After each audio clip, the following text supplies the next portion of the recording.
আমার পুঁইশাকের ডালগুলো অনেক বড় বড় হয়েছে। এই জন্যে আজকে কিছু পুঁইশাক আমি হারভেস্ট করব।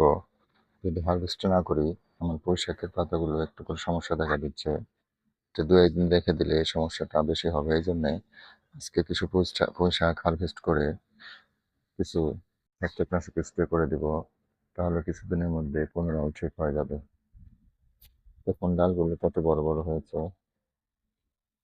আমি এখানে 6 ইঞ্চি পরিমাণ রেখে ডালগুলো কাটবো, তাহলে এই পাতার গোড়া থেকে পুনরায়